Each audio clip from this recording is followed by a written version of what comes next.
Good morning students. आज हम depreciation chapter करेंगे। इसकी परिभाषा देखिए। कार्टर के अनुसार किसी भी संपत्ति के मूल्य में होने वाली सामयिक तथा स्थायी कमी मूल्यह्रास कहलाती है। तो जो समय के साथ और निरंतर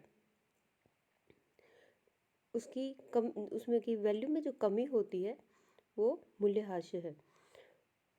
दूसरी डेफिनेशन देखिए।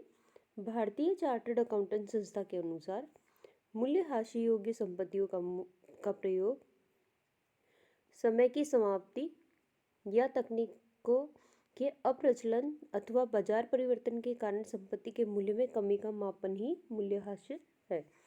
कि या तो लगातार वो संपत्ति हम यूज़ कर रहे हैं उससे उसकी वैल्यू घट रही है, या लंबे समय होने की वजह से उसके मूल्य में कमी आ रही है, या उसकी एफिशिएंसी में कमी आ रही है, या टेक्निकली वो आउट ऑफ फैशन हो गई है, पुरानी हो गई है, अथवा बाजार परिवर्तन की मार्केट में चेंजेस आने की वजह से उसकी अब वो सेम वैल्यू नहीं रही है, या वो इतनी यूज़फुल नहीं रही है। उसके कारण संपत्ति के मूल्य में जो कमी होती है वो उसको हम डेप्रिसिएशन कहते हैं। मूल्यह्रास के उद्देश्य। Object of providing depreciation. हम डेप्रिसिएशन प्रोवाइड क्यों करते हैं? तो देखिए, पहला ऑब्जेक्ट क्या है, उद्देश्य क्या है? सही लाभ हानि का पता लगाने हेतु। तो एक्चुअल प्रॉफिट और लॉस कितना हो रहा है ये फाइंड करने के लिए ये बहुत ज़रूरी है कि असेट्स पे डेप्रिसिएशन प्रोवाइड किया जाए, उसकी वैल्यू घटाई जाए। ठीक है। तो व्यवसाय की दैनिक गतिविधियों के रूप में संपत्तियों का प्रयोग लाभ कमाने हेतु किया जाता है, जिसके कारण संपत्तियों के मूल्य में प्रति वर्ष कमी होती रहती है। कि हम संपत्ति को यूज़ ले रहे हैं, कोई मशीन है तो उससे प्रोडक्ट बना रहे हैं, लगातार प्रोडक्ट बना रहे हैं, और तो धीरे धीरे मशीन रिपेयरिंग मोड में आएगी तो उसकी वैल्यू घट रही है। वहाँ हम उसमें रिपेयरिंग करेंगे, फिर उसकी एफिशिएंसी थोड़ी बढ़ेगी, और फिर उसको लगातार यूज़ करेंगे, फिर उसमें घटेगी। ठीक है। तो 5-10 सालों में कोई भी मशीन जो एक नई मशीन की तुलना में कम एफिशिएंट होगी, कम प्रोडक्शन देगी, तो वो उसका मूल्यह्रास होगा प्रति वर्ष। तो हम उसको लगातार बिजनेस के में प्रॉफिट कमाने के लिए यूज़ कर रहे हैं, तो उसमें होने वाली कमी को भी प्रॉफिट एंड लॉस में से घटाना ज़रूरी है। अब आगे रीड कर रही हूँ। संपत्तियों के मूल्यों में होने वाली कमी को व्यवसाय के लाभ पर चार्ज किए बिना सही लाभों का निर्धारण नहीं किया जा सकता। कि अगर हम उसको घटाएंगे नहीं तो प्रॉफिट और जो लॉस आएगा वो सही पिक्चर नहीं शो करेगा। यदि मूल्यह्रास को ध्यान में रखे बिना लाभों की गणना की जाए तो यह लाभों की सही एवं उचित स्थिति को नहीं बताएगा। ठीक है। अब है व्यापार के सही संचालन को व्यक्त करने हेतु। व्यापार के सही संचालन को व्यक्त करने हेतु कि बिजनेस कैसा चल रहा है उसको शो करने के लिए भी यदि मूल्यह्रास चार्ज न किया जाए तो लाभ हानि खाता व्यवसाय के सही लाभ तथा चिट्ठा व्यापार की संपत्तियों के सही मूल्य को व्यक्त नहीं कर पाएगा, जो कि कंपनी अधिनियम में एक अनिवार्यता है। कंपनी अधिनियम ये कहता है कि आप जो एक्चुअल वैल्यू है असेट्स की वो ही असेट साइड में शो करो बैलेंस शीट में। ठीक है। और आपके प्रॉफिट एंड लॉस में सभी आपके जो भी लॉसेस हो रहे हैं या एक्सपेंस हो रहे हैं वो शो होने चाहिए, चाहे वो कैश में हो या नॉन कैश में हो, वो सभी आइटम वहाँ आने चाहिए। तो डेप्रिसिएशन जो है वो कैश वाला एक्सपेंस नहीं है, वो नॉन कैश आइटम है। तीसरा है पुरानी संपत्तियों को बदलने हेतु। मूल्यह्रास चार्ज करने का प्रमुख उद्देश्य व्यापार की पूंजी को बनाए रखना दूसरे शब्दों में स्थायी संपत्तियों के जीवन काल की समाप्ति के पश्चात कंपनी को नई संपत्ति का क्रय करना पड़ेगा, जिसके लिए पूंजी की आवश्यकता होगी। प्रतिवर्ष कुछ धनराशि को पुरानी संपत्तियों के जीवन काल में रखा जावे तो उनकी समाप्ति पर नई संपत्तियों का क्रय किया जा सकता है। तो इसका कहने का तात्पर्य ये है कि जो बैलेंस शीट में हमारे पास असेट्स पड़े हैं, ठीक है, या फिर हमारे गोदाम में या जहाँ पे हमारा प्रोडक्शन हो रहा है उस प्लेस पे जो मशीनरी काम आ रही है, वो लगातार 5 से 10 साल या 15 सालों में जो भी उसकी लाइफ होगी, उसके बाद वो प्रोडक्शन देना बंद कर देगी। अब प्रोडक्शन तो मशीनरी का हैवी अमाउंट होता है, जैसे 5-10 लाख रुपए की मशीनरी होगी, 1 लाख 2 लाख जितने भी अमाउंट की, डिपेंड करता है कैसी प्लांट एंड मशीनरी है। तो इनमें 5 से 10 लाख तक का खर्चा इजीली होता है। तो इतना मोटा अमाउंट किसी भी बिजनेस के लिए सडनली डालना इजी नहीं होता। उसके लिए सोर्स पहले से इकट्ठा करना पड़ता है। तो डेप्रिसिएशन के थ्रू हम लगातार हर वर्ष जो अमाउंट घटाते हैं वो नॉन कैश आइटम होता है, और वो हम एज अ रिजर्व की तरह डेप्रिसिएशन रिजर्व फंड में इकट्ठा करते रहते हैं, ताकि जब प्लांट एंड मशीनरी की जो लाइफ है या किसी भी एसेट्स की जो लाइफ है वो हम मान के चल रहे हैं कि 10 साल है, तो 10 साल तक हम लगातार उसमें कुछ जो अमाउंट घटा रहे हैं डेप्रिसिएशन में, वो अमाउंट डेप्रिसिएशन फंड में इकट्ठे होता रहेगा। और वो हम शो कहाँ करते हैं, बैलेंस शीट में लाइबिलिटी साइड में रिजर्व्स की कैटेगरी में डेप्रिसिएशन फंड के नाम से वहाँ होगा, या फिर असेट वाली तरफ वो माइनस होके शो होगा। ठीक है, तो लगातार जो असेट्स की वैल्यू में हमने वैल्यू घटाई वो इकट्ठा होके हमें एक फंड तैयार कर देगी। ठीक है, जिसमें एक तो बिजनेस की पिक्चर सही शो होगी, और दूसरा हमारे लिए 10 सालों बाद एक हैवी इन्वेस्टमेंट न्यू मशीनरी के लिए अवेलेबल होगा। तो ये इसके फायदे होंगे।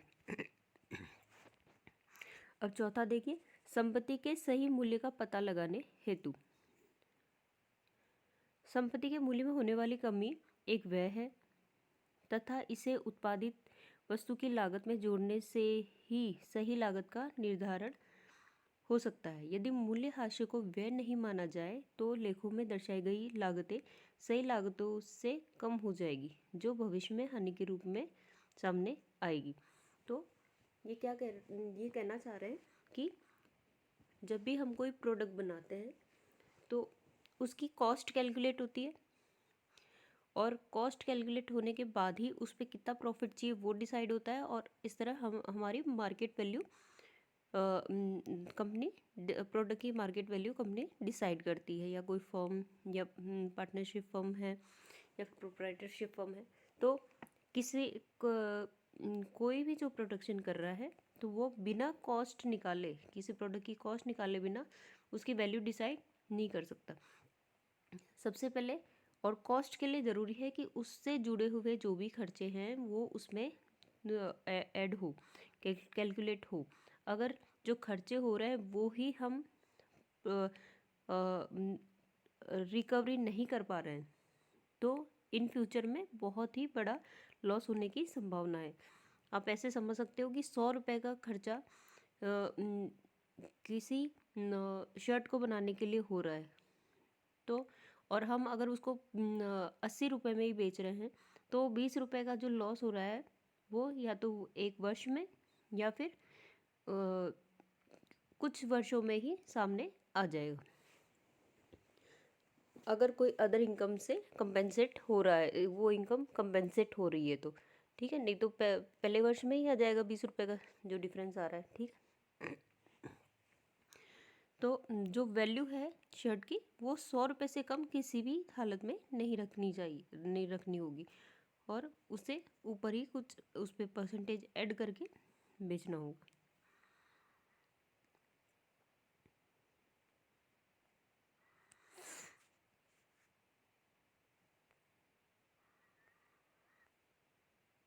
अब देखिए 5वां पॉइंट है, कानूनी मान्यताओं की पालना करने हेतु। भारतीय कंपनी अधिनियम के अनुसार एक संयुक्त स्कंध कंपनी के लिए लाभांशों के वितरण में पूर्व मूल्य हाशिए काटा जाना अनिवार्य है।